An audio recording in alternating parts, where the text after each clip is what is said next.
కాంట్రాక్టుల కోసమే కాళేశ్వరం. మీరు చూసే స్టేట్మెంట్, కాంట్రాక్టుల కోసమే కాళేశ్వరం. ఎవరంటుంది ఈ మాట? ఎవరు కాంగ్రెస్ వాళ్ళు అంటలేరు, బీజేపీ వాళ్ళు అంటలేరు. 10 ఏళ్ళు పనిచేసిన కవితక్క, కాంగ్రెస్ పనిచేసిన కవితక్కనే అంటుంది.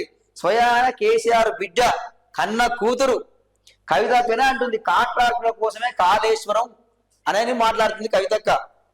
అసలు వాస్తవానికి కవితక్కకు ఈ కాళేశ్వరం స్కామ్ల కింద షేర్ ఇస్తే అక్క లిక్కర్ స్కామ్ చేయకపోవు కదా.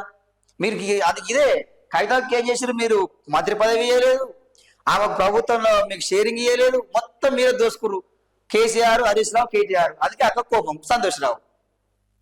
సో మీ భర్త మారుతుంది, మీ పని చేస్తుంది కదా, బయటకు పంపిస్తారా అని చెప్పి కవితక్క స్టేట్మెంట్ తిరిగి ఎవరైనా బీఆర్ఎస్ స్టేట్మెంట్ ఇవ్వాలంటే ఒక్కొక్కరికి వణుకు పుడుతుంది, వెనులో వణుకు పుడుతుంది. వాపోయి కవితకు తిరిగి కౌంటర్ ఇస్తే మాయ బయటపడుతుందో, మావిడ బయట పెడుతుందో అని చెప్పి అందరూ భయపడుతున్నారు.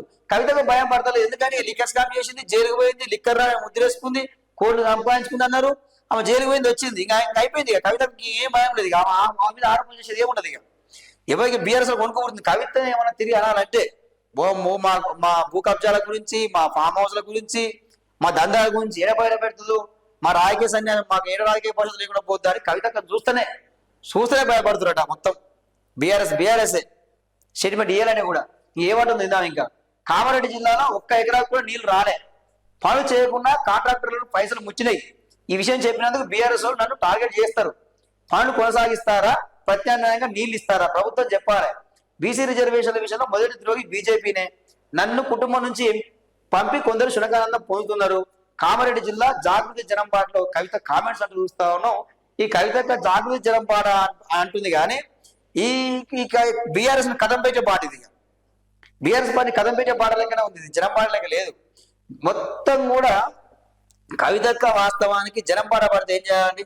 ఏవైతే అధికార పార్టీలు ఎవరైతే ఉన్నారో, ఇప్పుడు రేవంత్ రెడ్డి సర్కారు ఉన్నది, అరే ఏమైందిరా బాబు నీ 6 గ్యారెంటీలు, నువ్వు ప్రజలకు ఇచ్చిన హామీలు ఏమైపోయాయని చెప్పి ప్రశ్నించాలి. సో అదే పెట్టింది కవితక్క.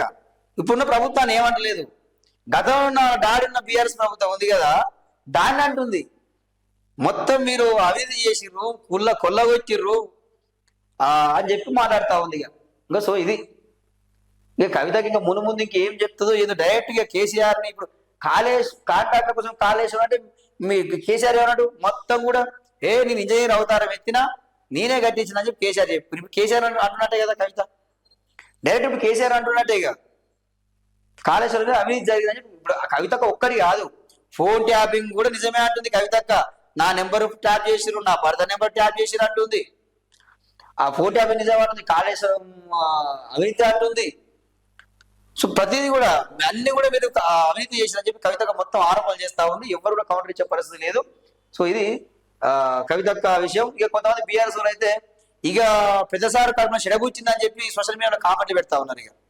ఇక చెడబుచ్చింది, మొత్తం ఆహ్వానం చేస్తుంది అని చెప్పి కొంత కామెంట్లు పెట్టడం మనం అందరూ కూడా చూడడం జరుగుతూ ఉంది. సో ఇక కవితక్క టార్గెట్ ఏంది అని చూస్తే మరి ఇక బీఆర్ఎస్ ని ఊల్చడమే ఆమె టార్గెట్ గా కనిపిస్తా ఉంది.